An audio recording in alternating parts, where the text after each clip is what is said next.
Okay, just when I think it can't get any dumber, NHTSA is now in talks. I don't think this has reached the point of investigation yet, but they're talking with Tesla over safety concerns considering you can play games on the display, which this is like just the perfect type of headline that everyone loves to blow up and more FUD is going everywhere, which is based on so little of reality. So I looked into this and the statements NHTSA was making, and the funniest thing about it is Tesla basically extinguishes liability because of course they don't want drivers of the car in motion to be able to play games, but there's only so much foolproofing you can technically do, and I think that's where the line certainly has to be drawn between should action be partaken in, should Tesla be to blame for distracted driving. I mean, first of all, why does NHTSA want to be so quick to investigate or chat with Tesla about anything when they are statistically proven to be both the safest in active and passive safety systems? Like, time and time again, all of their self-driving software has proven to be very reliable, much safer than average drivers, far safer than any other vehicle on the road right now, and yet we're still nitpicking little details like this. So a lot of the concern came from the point that passengers in Tesla vehicles can play games on that display, but you have to disclose that you are the passenger. So yeah, if you try to open Tesla Arcade and play solitaire or whatever, and you're driving the car, then it says, you know, games are not supposed to be played in motion, and you have to confirm through an on-screen prompt that you are indeed the passenger playing the game, not the driver. And of course, that game does not take over the speedometer, it does not take over the driver visualizations, your parking options, and all that. All of your go-to driver assist features that are on that left side of the display are still available. Those are not being taken away when the passenger is playing a game with the onboard screen. The concern from NHTSA is that, well, the driver can pretend that he's the passenger and tap a button on the display and therefore continue playing the games. But guess what? NHTSA, you're not going to be able to stop liars or people that abuse software or hardware systems from abusing hardware and software systems. No matter how safe you make them, no matter how foolproof you try to design your software or your hardware, there's going to be a hack around it. Now, because I don't have a Tesla yet, I'm unable to test this myself, but I imagine via a very simple over-the-air update, which due to these news stories, we'll probably end up seeing in the next couple months if Tesla doesn't already do this. But my thought process was, if there's a passenger in the passenger seat, the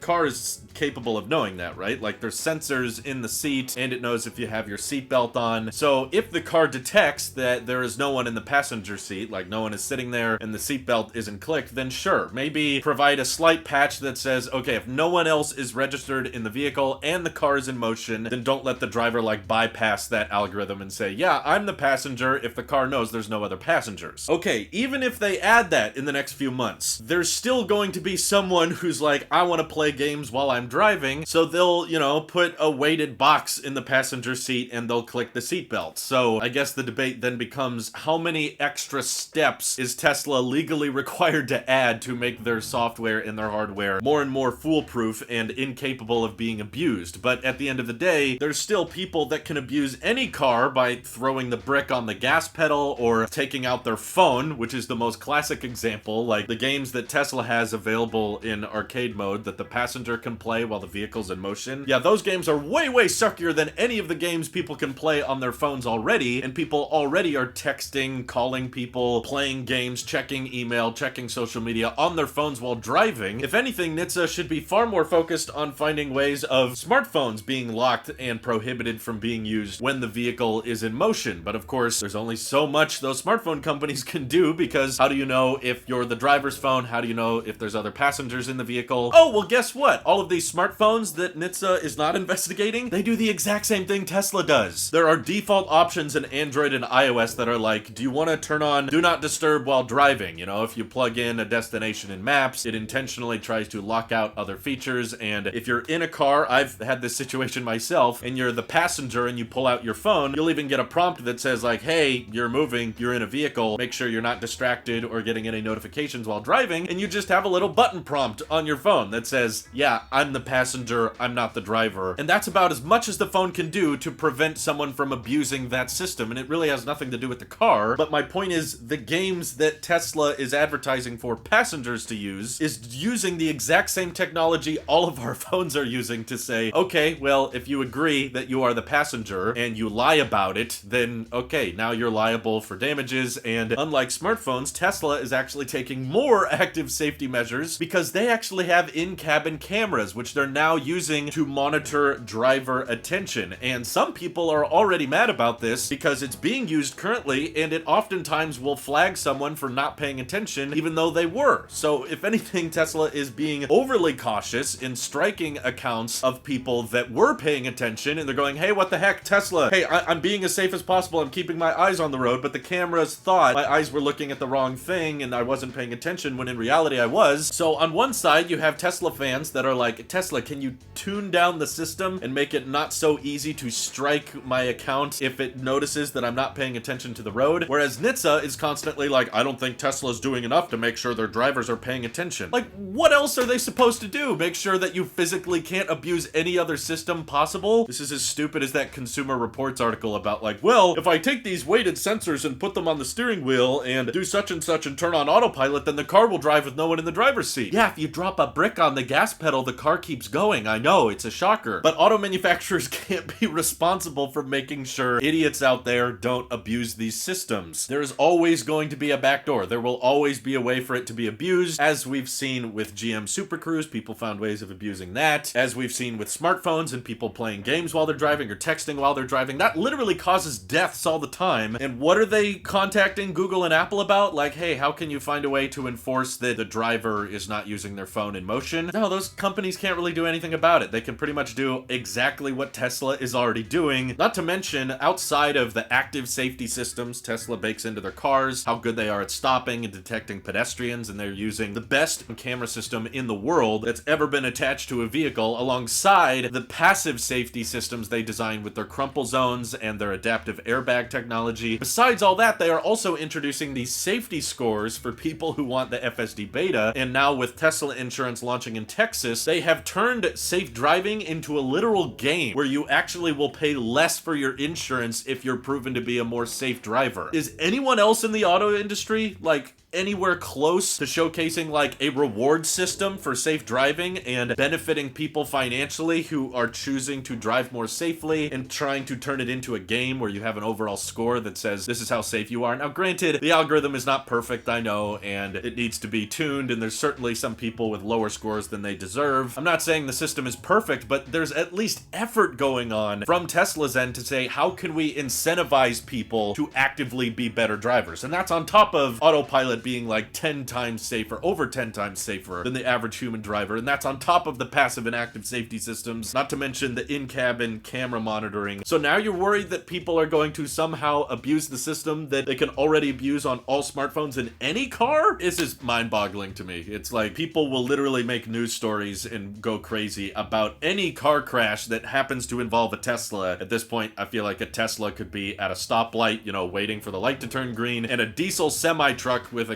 trucker checking his phone or falling asleep at the wheel could crash into the Tesla, kill the driver, and we would still see news stories saying there is a reported incident of a Tesla with self-driving technology that killed its driver. That's like the low standard we've fallen to now, of just like anything remotely possibly that could go bad. Even if it's not Tesla's fault in any way, shape, or form, it will still look bad on Tesla. And that's kind of just the point the news has gotten to. It's frustrating and it's annoying. It's just the reality we live in. At this point, I'm not even surprised, but I had to make my case on how stupid these reports are and how little sense it makes to me. And I know I'm not alone. So feel free to share your thoughts down in the comments below. Do you think there's something Tesla can do that can prevent all of this abuse? Or is there never really going to be a point where someone can't, you know, drive a Tesla off a cliff if they so feel like it? And is it Tesla's responsibility to prevent them from doing so? Feel free to leave all that good stuff down below. Thank you to everyone on Patreon supporting me, helping me afford my Tesla, which I will drive very responsibly and not play any games while the vehicle is in motion. And to everyone else, I appreciate y'all for watching. Take care. Have a great day.